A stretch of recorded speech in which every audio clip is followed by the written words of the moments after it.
हरिपुर घने प्राचीन जंगलों के बीच बसा एक छोटा सा गांव। हर दिशा में फैली हरियाली, दूर दूर तक फैले पेड़ों का सन्नाटा और उनके बीच छिपा कोई अनकहा रहस्य। इस गांव में सूरज की किरणें भले ही रोज आती थीं, लेकिन लोगों के चेहरों पर हमेशा डर की परछाई रहती थी। रात के अंधेरे में जंगल से आती रहस्यमयी आवाजें, अजीब सी परछाइयां और गांव के मवेशियों का रह रहकर गायब हो जाना, ये सब गांव वालों की नींदें उड़ाने के लिए काफी थे। गांव के बुजुर्ग अक्सर चेतावनी देते थे, जंगल में रूहें हैं और वो किसी को छोड़ती नहीं। गांव का मुखिया था भोलाराम काका। उनकी दहाड़ती आवाज और डरावनी कहानियों ने बच्चों से लेकर बड़ों तक सभी को जंगल से दूर रखा था। वे हमेशा कहते, जंगल मौत है, वहां गया तो लौटा नहीं। लेकिन इस डर के माहौल में एक लड़की थी जो इससे बिल्कुल अलग थी। सुहानी 19 साल की, जिज्ञासा से भरी, आंखों में चमक और दिल में साहस। उसके लिए जंगल सिर्फ रहस्य नहीं था, बल्कि एक पुकार थी। जब बाकी लड़कियां घर के कामों में व्यस्त रहती, वह गांव के छोर पर बैठकर जंगल को घूरती रहती। उसे यह जानने की जिद थी कि क्या सच में जंगल में भूत हैं, या यह सब एक बहाना है डर फैलाने का।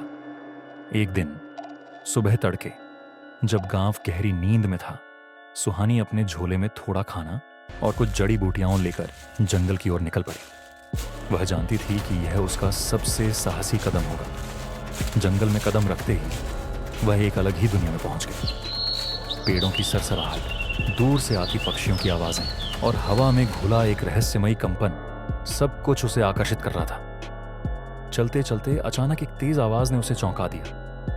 झाड़ियों के पीछे से निकला एक विशालकाय बंदर। वह करीब 7 फीट लंबा था। उसकी आंखें लाल थीं और शरीर घावों से भरा हुआ था। यह था मोहनिया।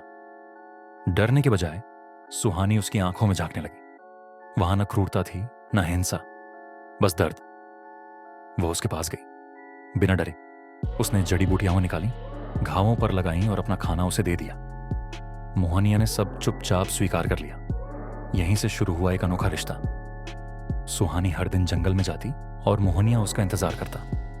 वह उसे फल देता, रास्ता दिखाता और खतरों से बचाता। एक तरह का निशब्द संवाद था उनके बीच। समय बीतता गया, यह रिश्ता गहरा होता गया। पर गांव में लोगों की नजरें बदलने लगी थी।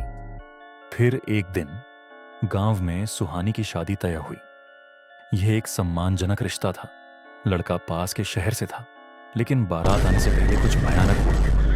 बारातियों पर हमला हुआ, घोड़े बिदक गए, लोग घायल हो गए। किसी ने देखा एक काला साया जंगल से निकला था और तबाही मचा दी। यह हादसा पहली बार नहीं। जब भी सुहानी की शादी तय होती, कोई न कोई रहस्यमयी घटना घट जाती। गांव में अफवाहें फैल गईं।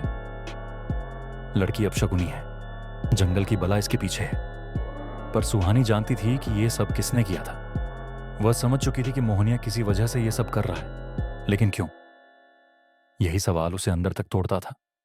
और फिर एक रात वह गायब हो गई। 3 दिन तक गांव उसे खोजता रहा और फिर चौथे दिन वह गांव के बाहर एक सूखे तालाब के पास घायल और बेहोश पड़ी मिली।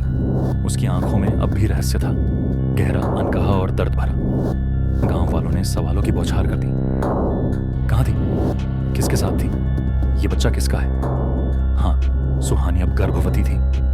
उसने कुछ नहीं कहा, बस चुपचाप अपनी झोपड़ी में चली गई। अब वह पहले जैसी नहीं रही थी। अक्सर जंगल की ओर देखा करती, जैसे कोई पुकार रही हो। उसकी आंखों में उम्मीद थी, इंतजार था, मोहनिया का।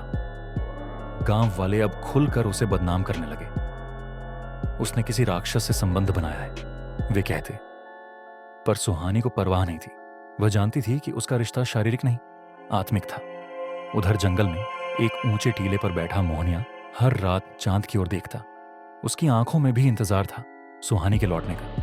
लेकिन यह कहानी यहीं खत्म नहीं होती। यह तो बस शुरुआत है। एक दिन जब बच्चा जन्मा, वह साधारण नहीं था। उसकी आंखें मोहनिया जैसी थीं, गहरी, लाल और समझदार।